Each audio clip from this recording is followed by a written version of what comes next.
¿Cómo están? Qué lindo es el Señor. Creo que estamos viviendo días muy especiales con el Señor y creo que son días que tenemos que administrar de forma inteligente, de forma sabia. Cuando el Señor nos invita a caminar una estación determinada con Él, nosotros podríamos farrearnos esa oportunidad, podríamos perdernos el momento. Y cuando el Señor nos invita a caminar por determinadas estaciones con Él, lo hace para que su pueblo logre entrar en estas estaciones. Dios no es alguien que te está invitando a caminar algo que sabe que no vas a poder acompañarlo.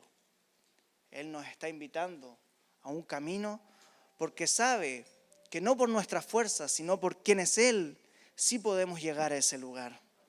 Y como congregación estamos viviendo días muy interesantes.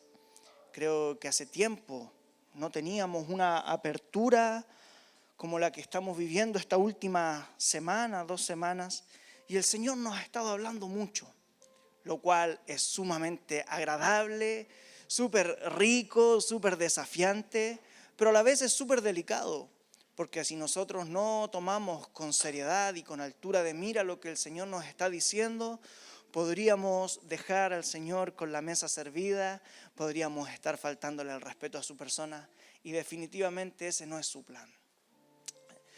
Voy a poner un poco de contexto. El Señor nos ha estado hablando de que Él nos está esperando en un lugar. El Salmo 24 se está tornando una palabra directora para nuestra congregación. ¿Quién subirá al monte del Señor? ¿Quién subirá? El que tiene las manos limpias, el que tiene un corazón puro, aquel que no ha estado pensando y maquinando maldad. Es decir, en resumidas cuentas, alguien que ha pasado por un proceso de santificación. Entonces el Señor nos está invitando a caminar esta temporada con Él. Y el Señor nos ha hecho una demanda un poco extraña, un poco inusual, diferente a lo que yo había vivido con el Señor y no me acuerdo en todos los años que llevo congregándome acá en Antioquía, más de 15 años, que el Señor nos dijera algo similar en un momento. El Señor en estos días nos dijo, no quiero que nadie de la congregación consuma alcohol. Y hace un par de semanas nosotros estábamos desde este mismo lugar diciendo que desde nuestro punto de vista, desde la interpretación bíblica que nosotros entendemos, no consideramos que el alcohol sea un tema pecaminoso. La embriaguez, claro que sí, pero el alcohol como incluso es un elemento bíblico, el vino, pero el Señor en estos días nos ha dicho, los estoy llamando a un ayuno de sobriedad porque necesito que se movilice una dimensión de mi persona en la congregación que tiene que ver con el profeta Samuel. Y cuando nosotros nos pusimos a pensar qué pasa con esto, una de las razones podría deberse a que el profeta Samuel era un hombre nazareo. Significa que nunca probó el alcohol en toda su vida. Dato random. Entre otras exigencias que tenían los nazareos. Así que estamos en eso. No se asombre, no se extrañe. Es por eso que estamos dándole importancia a estos días. No es solo no beber alcohol, sino que estamos dedicándonos con mucha más énfasis en la oración, en la intercesión, en el ayuno. Y estamos buscando hacer la voluntad de Dios. ¿Estamos claros? Ok, entonces quiero tomar un poco el contexto de lo que hemos estado viviendo para contarte una historia que creo que nos va a servir para mirar estos días como el Señor quiere que veamos. Hemos estado hablando hace varias semanas de las culturas familiares. ¿Se acuerdan de eso? Y cómo pareciera que cada uno tiene su propia idea y su propio desarrollo y su forma de ver y entender la vida que lo hace actuar de determinadas maneras. Y por más que uno diga, es que eso no es así, como la persona creció, vio y fue formada desarrollando un patrón, es muy difícil cambiar esos hábitos. Yo recuerdo que uno de mis temores más grandes en la vida, y que queda acá entre nosotros, siempre era ser papá. Silencio, hombre. En un momento, antes de casarme incluso con Dani, yo hablé con el pastor y le dije, ¿sabe? Yo tengo miedo del día de mañana casarme y ser papá. Porque el ejemplo que yo vi en mi papá, que es el ejemplo que él vio en mi abuelo, no pinta bien la cosa. Entonces, humanamente hablando, tengo muchas probabilidades de que esto salga mal. Tengo miedo de casarme y conociendo la historia familiar, que mi bisabuelo, que mi abuelo y que mi padre fueron hombres que tenían 2 familias por lo menos, humanamente hablando tengo muchas posibilidades de caer en ese mismo patrón.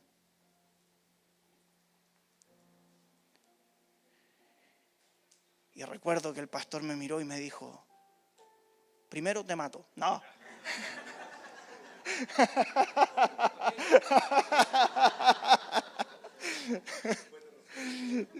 Después oro por ti, te vuelvo a atropellar. No, recuerdo que él me miró y me dijo, entonces tienes una oportunidad gigante entre manos, que es cambiar tu historia. La historia es larga, pero yo tomé una decisión, una predecisión. Hay límites que yo no cruzo. Hay acciones que yo no realizo, que alguien podría decir, le están dando mucho color. ¿Es inocente? No, no es inocente. Yo pongo un doble cuidado en toda esta área por todo lo que les estoy contando. Porque si tú no rompes un patrón, tú no rompes una cultura, tú no te atreves a en un momento decir, hasta aquí va a llegar esta iniquidad, este pecado, esta forma de pensar, y te levantas para cambiar la historia, le vas a heredar a la siguiente generación esos mismos problemas. Entonces estamos hablando de todo esto porque nosotros tenemos un blanco perfecto que es Jesús. Llegar a la medida del varón perfecto y ser presentados delante de Dios Padre como hombres y mujeres perfectos, sin manchas, maduros, listos como una novia ataviada para el Señor. Ese es el propósito, que tú y yo lleguemos a la madurez y a la plenitud de Cristo y nos parezcamos a Él, cosa que cuando el Padre nos mire diga, veo tanto a Jesús en ti. Y que después sea tan evidente que cuando los demás que no conocen al Señor te vean, te digan, tienes algo diferente.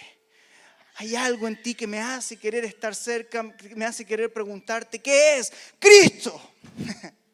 Ese es el resumen. Y el pastor Cote la semana pasada nos hablaba de este texto, Lucas 9:23, toma tu cruz y sígueme.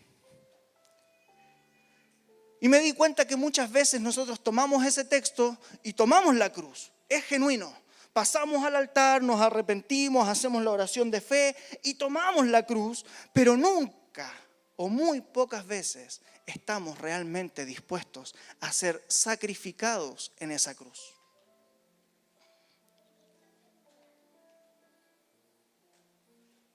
Porque tenemos una idea que se ha infiltrado, que es que Dios quiere bendecirnos.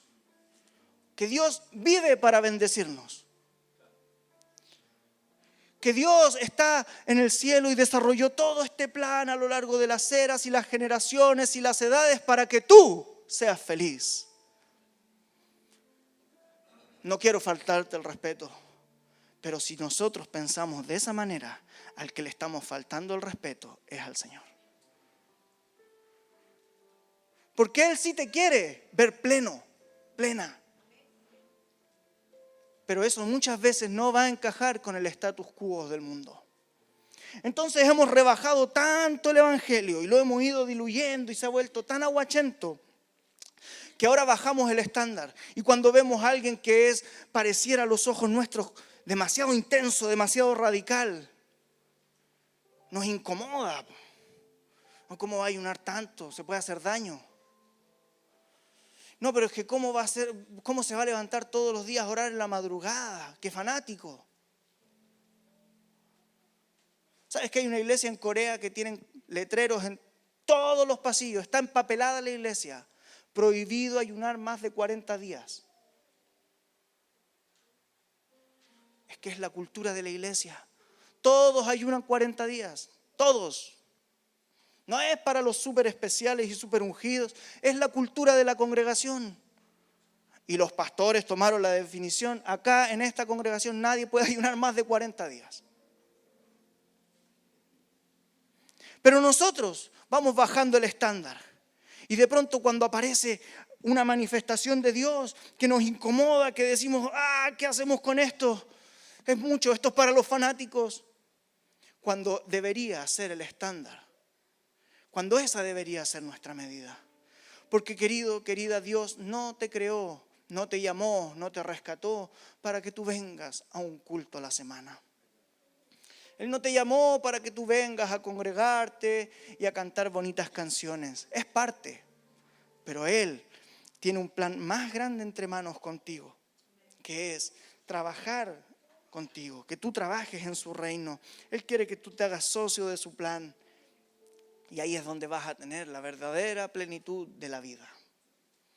Aunque muchas cosas te salgan mal. Entonces hoy día tenemos muchos lugares que están más llenos que este. Y se habla y que Dios te va a bendecir y que si tú traes 1,000 al altar te vas a ir con 10,000 y que te vaya a salir todo bonito y que la vida va a ser color de rosa y que nunca más te vas a volver a enfermar porque el Señor es bueno. Y aunque todo eso tiene un grado de verdad, porque Él sí te quiere ver sano, Él sí te quiere ver próspero, Él sí te quiere ver con salud, Él sí quiere eso, nosotros lo estamos ofreciendo como si fuera una baratija. Y como si Él no tuviera la suficiente autoridad y señorío para decir, no te voy a sanar.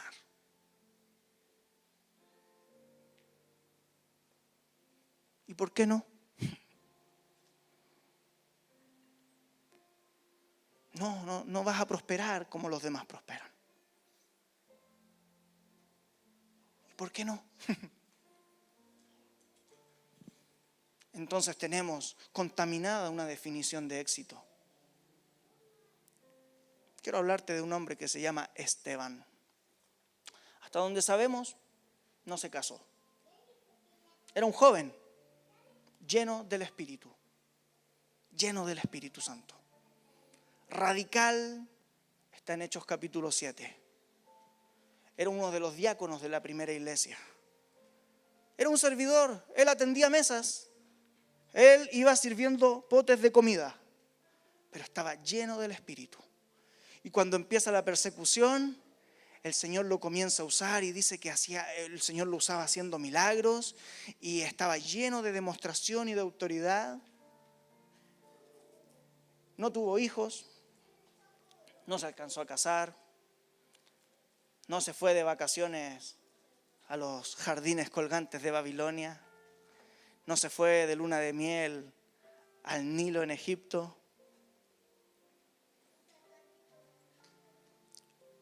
Él pertenecía a la iglesia de Jerusalén. La iglesia de Jerusalén bíblicamente era una de las más pobres. Probablemente él no tenía muchos recursos.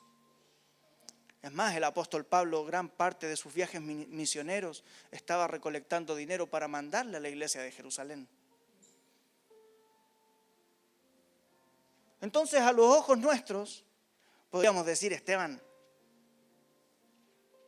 está fome la cosa. No está fluyendo. No hay plata, no hay mucha ropa, no hay esposa, no hay viajes, no hay gira apostólica súper ungida. Hay escasez, hay persecución, hay soledad. Está todo en contra, Esteban. Y si nosotros filtramos como nos quieren hacer pensar hoy día, nosotros diríamos, está fracasando. Pero el día definitivo de Esteban, el día que hace una defensa magistral y resume el Antiguo Testamento en pocas palabras, un genio, una genialidad de discurso, y comienzan a apedrearlo, y él empieza y sabe que va a morir. De pronto la Escritura dice que miró al cielo y vio a Jesús sentado a la diestra del Padre. Y dicen el relato que los hombres que lo vieron morir, vieron su rostro que resplandecía como un ángel. Entonces ahora la pregunta que quiero que te lleves a tu casa es: Esteban,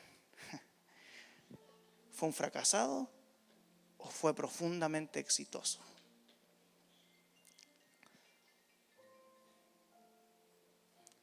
Porque podrías morir rodeado de riquezas, en la más alta de las opulencias. Podrías morirte con un traje enchapado en oro, con el ataúd más impresionante, rodeado de todo, mucha gente que te admiraba. Pero si moriste sin Dios, si moriste lejos de Jesús, si moriste sin haber hecho su voluntad, podrías haberte gastado los tiros de estos días. Prefiero el modelo de Esteban. Ojalá las cosas salgan bien. Pero si no salen bien y estamos con Jesús, estamos siendo exitosos. Si todo empieza a caerse de pronto a tu alrededor, pero tú sabes que estás en acuerdo con Dios, todo va a estar bien. Ustedes podrían decir: es fácil predicar ese mensaje. Cuando nosotros recién nos casamos con Dani, yo trabajaba en una empresa, era el encargado de finanzas de una empresa, tenía un buen sueldo. Nos casamos, nos compramos un auto que se lo compramos a mi suegra, Toyota Yaris. Arrendábamos un departamento que era muy bonito, nos gustaba mucho. Y todo iba saliendo bien. Y un día con Dani empezamos a orar. Hicimos una oración que nos cambió para siempre. Y orábamos así: Señor, todo lo que tenemos es tuyo. Todo lo que tenemos es tuyo. Si de pronto ya no tuviésemos nada y te tenemos a ti, nuestro amor, nuestra pasión, nuestro compromiso contigo seguiría intacto, porque tú eres lo más importante para nosotros. Y así empezamos a orar, y a la semana me robaron. Ok, arreglamos el vidrio del auto. A la semana siguiente me volvieron a robar. Como a las 3 semanas tuve un accidente gravísimo que podría haberme costado la vida. Solo nos costó el auto. Pasado un poquito tiempo y arreglaron el metro. Nos casamos justo cuando se habían incendiado los metros, de forma muy extraña. No nos vamos a meter ahí. Y arreglaron el metro y viene la corredora y me llama y me dice: Bernabé, ¿cómo estás? Te tengo que contar que se reajustan los arriendos porque se abrió el metro. Tu arriendo sube al doble. Ok, vamos a ver qué hacemos. Me llaman del trabajo, en ese momento ya pandemia, teletrabajo, y me dicen: Bernabé, yo era de los cargos cercanos, de confianza, era el que administraba los dineros de la empresa, y un día me llaman y me dicen: te vamos a suspender el contrato. Ok. Pasaron como una semana y me llamaron de la empresa y me dijeron: por favor, ven a hablar. Y llegué allá y me dijeron: no queremos seguir trabajando contigo, pero no tenemos dinero para echarte. Aquí está tu carta de renuncia, firma por favor. Haber sabido.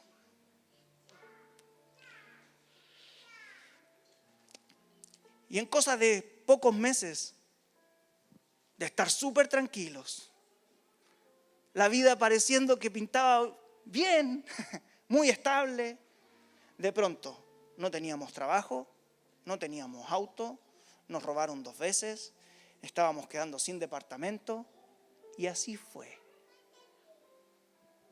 No teníamos plata, nos tuvimos que ir a vivir donde mis suegros, nos acogieron como un año,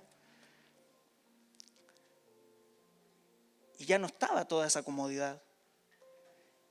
Y recuerdo la buena intención de un amigo, no es de esta congregación. Él me dijo un día: amigo, nos vamos a juntar a orar, para reprender toda obra del diablo que está en contra de ustedes. ¿Cómo le explico? Amigo, no es el diablo. Mi oración me trajo aquí. Es Dios el que nos quiere enseñar algo. Y Dios ha sido bueno. Y Dios ha sido fiel. Querido, tus problemas podrían solucionarse.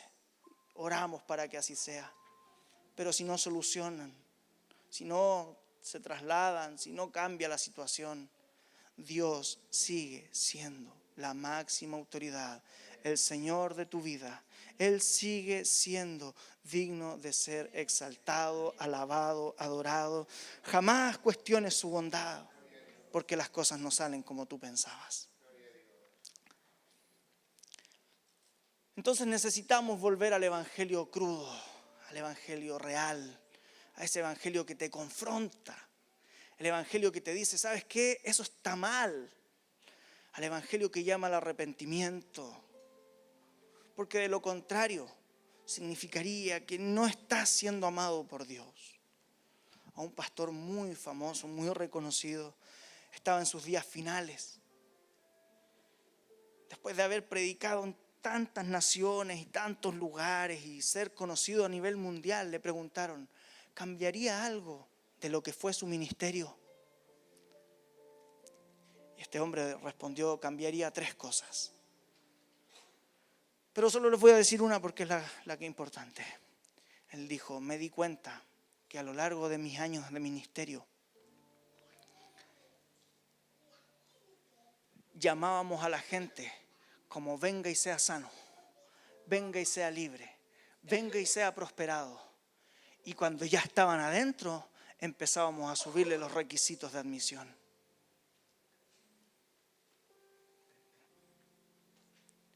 Y él decía, y me di cuenta que cuando la gente llega a una congregación, a una iglesia, por aquel motivo que llegue, va a ser por el motivo por el cual se quede.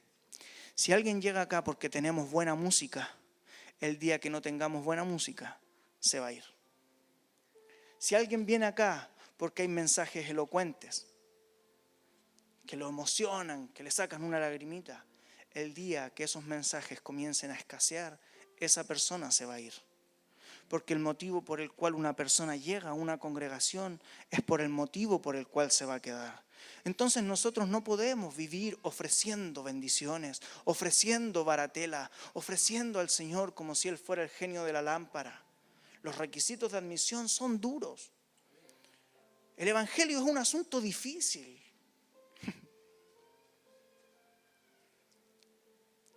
Pero necesitamos desesperadamente este llamado a la radicalidad una vez más. Yo recuerdo cuando era niño, jugaba fútbol por la selección del colegio. Era un colegio chiquitito, entonces no era tan difícil ser clasificado. Pero recuerdo que el profesor de educación física un día me llama y me dice, ven. Me dice, eres extraordinario. Eres el mejor futbolista que he visto en mi vida. La historia la estoy contando yo. Y él me dice, no me dijo eso. Me dijo, eres bueno. Regular para bueno. Pero me dijo algo que me hizo pensar muchísimo tiempo. Para los que me conocieron más de potrillo, yo era una persona insoportable en la cancha. ¿Qué tipo más desagradable? Pastor Cote es testigo, David Vera es testigo, Samuel es testigo, Caco es testigo. Edu Díaz creo que me conoció un poco más cambiado. Benjita debe acordarse. Era terrible, picado, competitivo, carabatero. Y yo me enojaba y me frustraba. Y recuerdo que un día este profesor del colegio me toma y me dice, hey, ven, Ronaldinho de Chile. Así me dijo. Me dice, ven, tienes un problema. Tú eres 2 personas. Me dice, tú vives un evangelio móvil y es peligroso. Me dice, porque a ratos tú eres cristiano y vas en la adoración, en los devocionales del colegio y vaya a la iglesia. Pero cuando yo te veo en la cancha, parece que dejaste a Jesús en el camarín.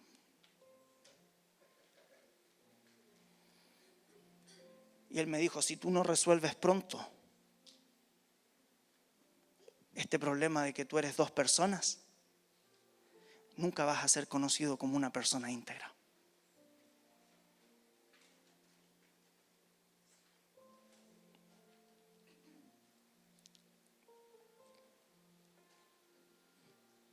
Necesitamos ser íntegros, queridos.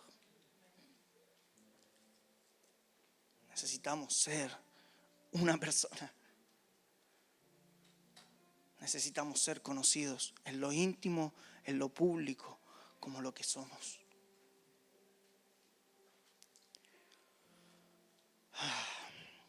Hebreos capítulo 11 reivindica un hombre.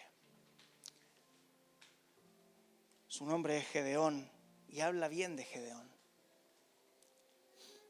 Gedeón, aunque su historia termina mal, hay un momento en que es muy usado por Dios.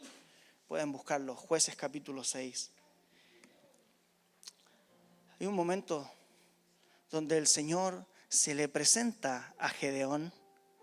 Y esto es para los que están tomando apuntes. Se los voy a lanzar y después ustedes lo revisan y lo buscan.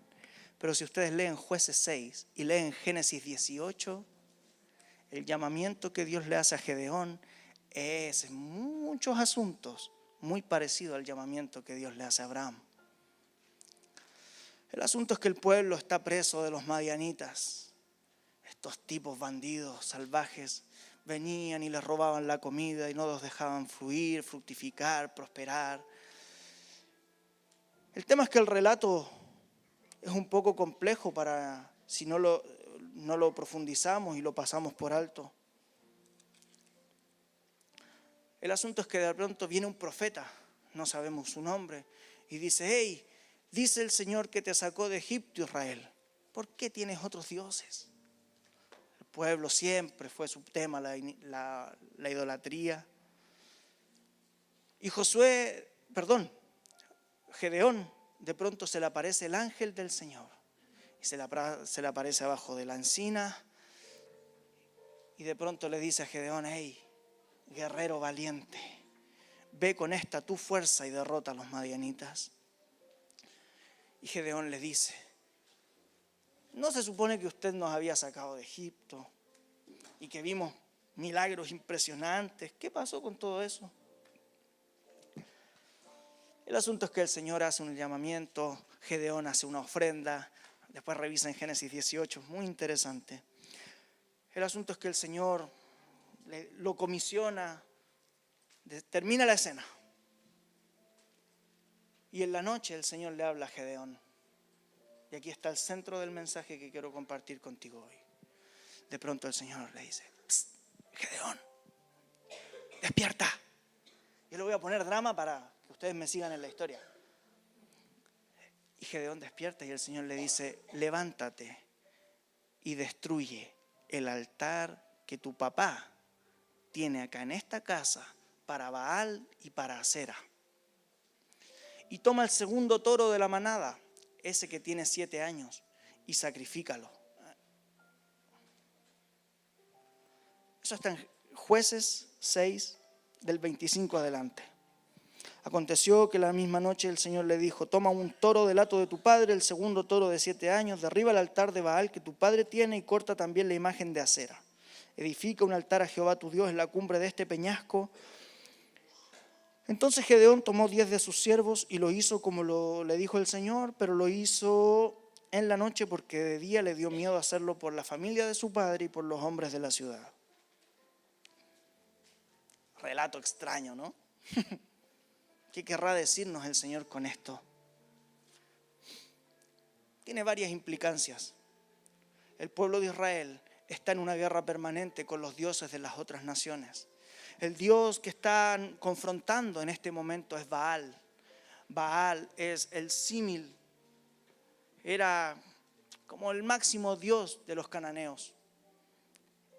Iba a ser un tropezadero constante para el pueblo de Israel, incluso hasta los días del profeta Elías y más allá. Pero de pronto el Señor le habla y le dice: destruye este altar, destruye el de acera que siempre estaban juntos, toma el toro de 7 años y sacrifícalo. Ese toro, el segundo, era un sacrificio que se guardaba de manera especial para Baal. El primero era para otra deidad, pero el segundo era para Baal, el segundo en protagonismo. Y no quiero meterme en tecnicismos y detalles, pero el punto es que Gedeón obedece. Y cuando él obedece, al otro día los hombres ven que el altar está destruido, el altar de Baal y de Acera están en el suelo, y el toro favorito ya no estaba, el torito regalón. Y vienen y quieren tomar a Gedeón y matarlo por lo que hizo. Y aparece su papá, se llama Joás. Y es extraño porque Joás significa Jehová ayuda. El Señor ayuda. Pero este hombre, que su nombre decía que el Señor era su ayudador, tenía un altar a Baal en su casa. El punto es que quieren matar a Gedeón, el papá lo defiende y dice: bueno, ¿no es Baal Dios? Que se defienda solo. Por último. Y desde ese día la gente comenzó a llamar a Gedeón Jerobbaal. Le cambiaron el nombre. ¡Wow! ¡Qué entretenido! ¡Qué bacán! Ese cambio de nombre es una ironía. Ese cambio de nombre es una amenaza. Ese cambio de nombre no es un reconocimiento. Ese cambio de nombre no es Dios diciendo: ya no te llamarás Gedeón, te llamarás Jerobbaal. No es eso. Es el pueblo diciéndole a un hombre que acaba de destruir el altar familiar y que acaba de sacrificar el toro que era para esa deidad, diciéndole: desde ahora en adelante todos nosotros te vamos a mirar y apuntar con el dedo y vamos a decirte Jerobbaal. Un día Baal te la va a cobrar. Jerobbaal significa que Baal contienda con él. Entonces lo veían y le decían: Baal te la va a cobrar, Baal te la va a hacer, Baal te va a destruir, Baal te va a lograr apresar, te va a retener. Y este hombre, que está siendo usado por Dios, se atrevió a romper el patrón cultural familiar que tenía, se atrevió a romper el altar inicuo que había en su casa y se atrevió a ser confrontado públicamente con tal de que la voluntad del Señor se hiciera para el pueblo. ¿Qué toros tenemos que quemar acá? ¿Cuánto altar extraño tendremos metidos en nuestras casas? ¿Cuánto Baal tendrán nuestros padres que aún no nos logramos deshacer de eso? No, es que la familia se va a enojar. No, es que la gente me va a mirar feo si yo dejo de juntarme con esas personas que me hacen mal. Y nunca nos atrevemos a ser apuntados con el dedo, a ser ridiculizados. Nunca nos atrevemos a salir del statu quo, a ponernos en el lugar de la incomodidad, a dar la cara públicamente. En estos días la nueva ministra de la Mujer que va a asumir ha sido criticada profundamente solo por el hecho de ser cristiana. ¿Nos debería asombrar? No, queridos. ¿Nos debería extrañar? Claro que no. ¿Cómo vamos a esperar que este mundo nos reciba con vítores, aplausos, loores, si a nuestro maestro lo crucificaron de forma salvaje? Entonces muchos de nosotros muchas veces estamos queriendo ganar la aprobación de este mundo que deberíamos estar confrontando, que deberíamos estar incomodando, que deberíamos estar extendiendo el reino, pero como no queremos que nos apunten con el dedo y nos digan que Baal nos la va a cobrar, preferimos quedarnos escondidos. Tienes que quemar tus toros. Tienes que botar todo lo que no proviene de la cultura del reino de Dios y llevarlo a sus pies. No puede ser dos personas. Porque este fue siempre el llamado de Jesús. Toma tu cruz y sígueme. Deja que los muertos entierren a sus muertos. Siempre cuando leía ese versículo pensaba, qué insensible Jesús. Ve a este joven en este velorio y le dice, deja que los muertos entierren a sus muertos. ¿Por qué no lo esperó 2 días? La expresión no era un velorio, no estaban en un funeral. Lo que le está diciendo el joven es, déjame resolver la vida. Déjame armarme y te voy a servir. No le está diciendo, déjame terminar el velorio, el funeral y voy detrás tuyo. No es eso. Lo que él le está diciendo es, dame chance, dame tiempo para estar tranquilo, seguro y te sigo. Así no sirve. Deja las redes, deja las barcas, te haré pescador de hombres, sígueme. El Hijo del Hombre no tiene dónde recostar su cabeza. Entonces el llamamiento al cristianismo genuino, verdadero, va a ser incómodo. Tenemos que revisar profundamente cuando todo es tan cómodo y todo es tan bonito y todo es tan color de rosas. Significa que hay algo en lo que nos estamos acomodando. Porque el reino de Dios tiene que desafiarte, tiene que incomodarte, tiene que querer hacerte ir un poco más allá, romper algún límite, traer algún cambio, ver a alguien salir de las fauces del infierno.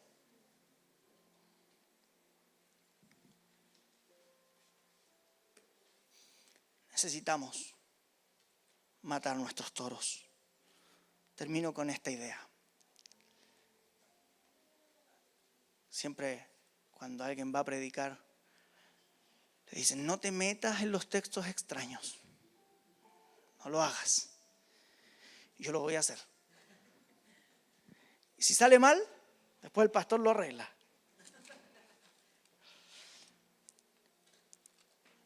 Hebreos 11:35, por favor, ábralo. Con esto terminamos. Hebreos es un libro que está contando las grandes hazañas de fe. ¿Lo han leído, cierto? Ahí cuenta de los hombres y mujeres que hicieron proezas, hicieron hazañas, hombres que callaron bocas de leones, apagaron fuegos y tomaron ciudad. Y ¡ay! ¿Cuántos gritan aleluya, gloria a Dios, avivamiento? ¿Cierto? ¿Estamos de acuerdo, verdad? ¿O lo leemos? ¿Estamos de acuerdo? Ya, díganme, no me digan amén, pero estamos de acuerdo. Estamos de acuerdo.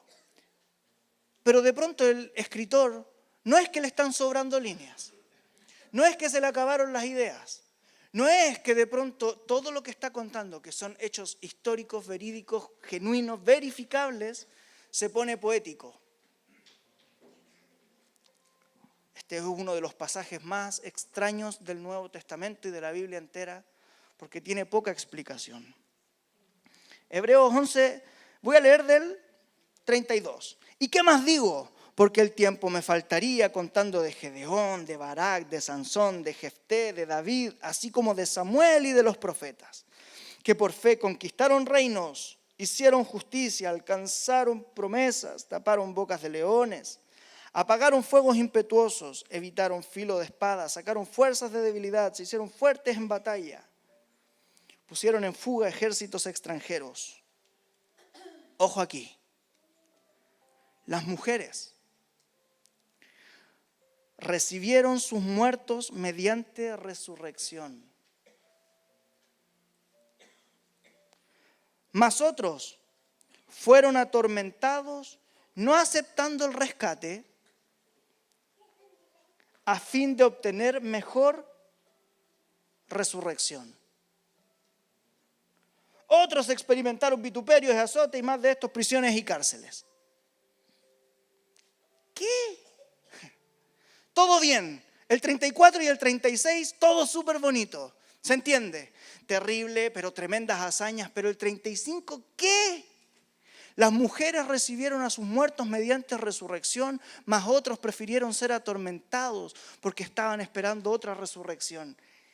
¿Qué? Si ustedes buscan las notas al pie, les va a llevar al relato de la resurrección de Elías y de Eliseo con las mujeres que habían muerto sus hijos. No tiene mucho sentido. Lo que está ocurriendo realmente, y es el consenso a lo que muchos eruditos y teólogos han llegado, es que los hombres que murieron en la guerra, en la batalla, en el nombre de Dios, y eran alcanzados por pueblos enemigos, tenían un instante de pedir al Dios del cielo ser resucitados. Sé que suena difícil de entender. Y algunos decían, por mi familia, estoy recién casado, me falta tanto por cumplir, me falta tanto por conquistar, me falta tanto por viajar, me falta tanto por desarrollar mi vida, que quiero volver a mi casa. Y pareciera que eran resucitados del campo de batalla. Mientras que otros decían, yo estoy listo. Viví haciendo la voluntad de Dios y estoy listo para encontrarme con mi Creador, porque el día de mañana, el final de los días, prefiero la segunda resurrección, cuando me encuentre cara a cara con mi Señor y mi Creador. Trasladémoslo a nuestros días. Hay muchos de nosotros que hemos dicho, voy a tomar mi cruz, voy a seguir al Señor, pero nos queremos bajar. Nos queremos bajar para conquistar nuestras metas personales, la casa propia, el sueño del auto gigante y todo que te salga bonito, el sueño del mega éxito. Cuando deberíamos estar mirando las recompensas de un poco más allá. El apóstol Pablo es un ejemplo de pasión en esto. Él mismo dice, ninguno de los apóstoles ha trabajado más que yo. He sido azotado, encarcelado, apedreado, he sido náufrago, he ayunado, he pasado hambre, no por causa del ayuno, he sido detenido injustamente. Los eruditos coinciden en que para el final de sus días el apóstol Pablo ya no podía ver. Es muy probable que no haya sido un muy buen predicador y por eso escribía tanto, porque después de tanto azote y tanta violencia perdió todas sus piezas dentales, entonces modulaba mal. Es muy probable que haya sido calvo, no porque se le cayó el pelo, sino porque ya después de tanto herida su pelo no podía crecer.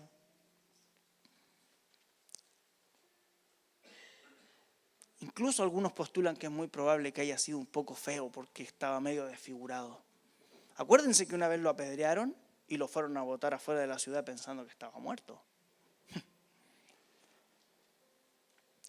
Necesitamos volver al evangelio crudo, radical, que te incomode, que sepas que la salvación es gratis. Nadie te va a cobrar por eso. El Señor no le pone precio a la salvación. Él pagó, Él abrió el camino. Pero para hacerse un socio de Dios, un mirador, un poseedor, un contenedor de su gloria para que Él lleve sus propósitos a cabo en la tierra, eso, querido, nos va a costar todo. Todo. Y si tú no estás dispuesto a renunciar, si tú no estás dispuesto a sacrificar, si tú no estás dispuesto a dar la segunda milla, si tú no estás dispuesto a ser crucificado juntamente con Cristo, no podrás ver la gloria de su resurrección operando en tu vida. Y ese es el sueño de Dios, usarte con poder, lleno del Espíritu, llena del Espíritu, para rescatar a muchos. Amén. Amén. ¿Les parece si nos ponemos de pie para orar un instante?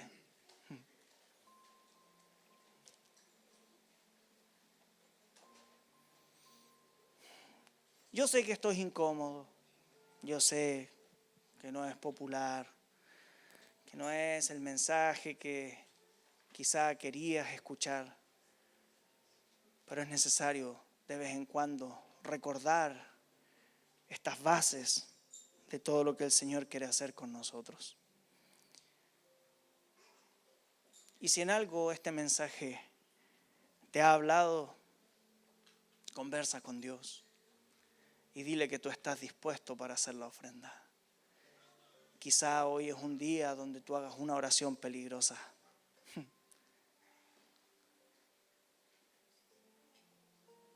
Quizá hoy es el día en que tú tienes que separarte de algo, ofrendar algo en el altar del Señor, que no necesariamente es dinero. A veces son decisiones, a veces son terminar relaciones.